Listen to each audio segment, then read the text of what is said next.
Aquí está avanzada la noche, así que vamos a tratar de ser escuetos. Habría mucho para decir de estos capítulos que estamos discutiendo, particularmente el capítulo de recursos, que francamente hay algunos elementos que son preocupantes y simplemente queremos, con estas breves palabras, informar a la Cámara de lo que tenemos en el articulado, ¿verdad? En el articulado recursos tenemos algunas dificultades que si la Cámara decide avanzar, estaremos avanzando a ciegas.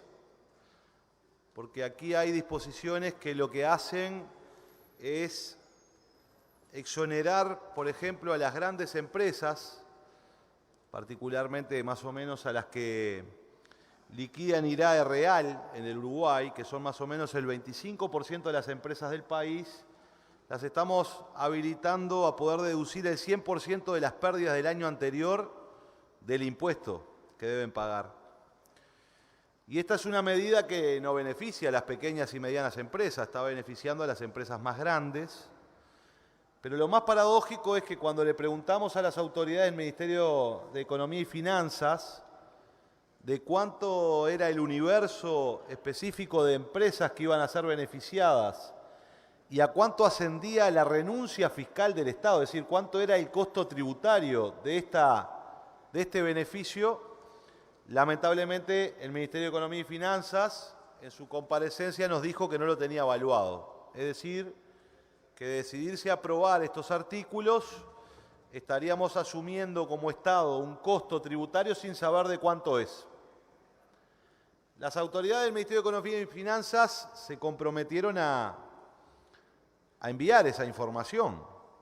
Naturalmente, hay una decisión de este ministerio de beneficiar al 25% de las empresas más grandes del Uruguay con una exoneración tributaria, porque lo que se hace es aumentar las deducciones, pero resulta que no está evaluado cuánto va a ser las pérdidas que va a tener el Estado por falta de esta recaudación.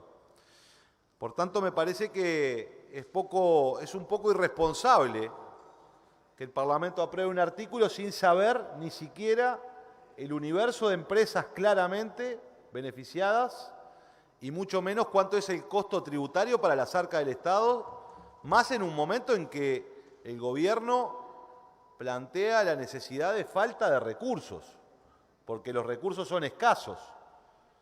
Entonces, si los recursos son escasos, vamos a exonerar a estas empresas del pago del IRAE y no sabemos cuánto vamos a perder, señor presidente.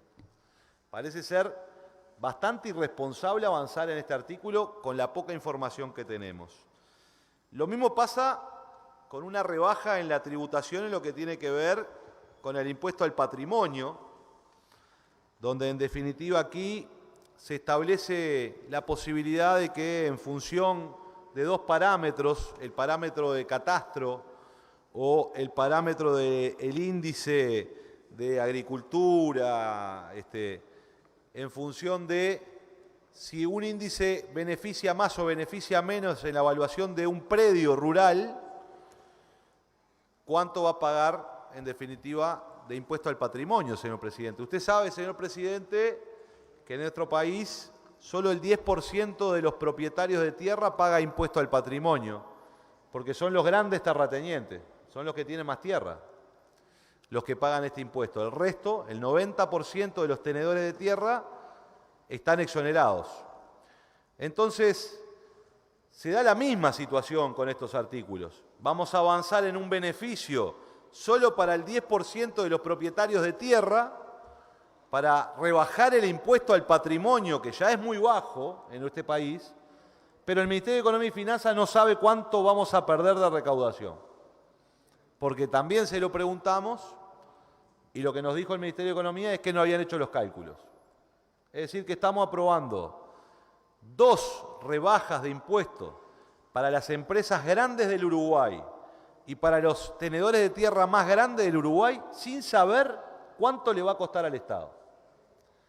Yo siento, señor presidente, que avanzar así no pareciera ser un proceder de un gobierno responsable, un gobierno serio, con los recursos que tenemos, Y naturalmente los parlamentarios y las parlamentarias que estamos aquí, de acompañar estos artículos, estaríamos ocasionándole una pérdida al fisco nacional sin saber de cuánto es.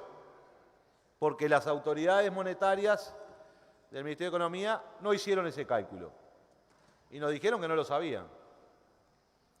Entonces yo creo que estamos en presencia de una norma que no debería ser aprobada, simplemente por estas consideraciones, porque va hacia los más grandes, hacia los que tienen más tierra en el Uruguay, pero además no sabemos cuánto le cuesta a la DGI esta renuncia fiscal.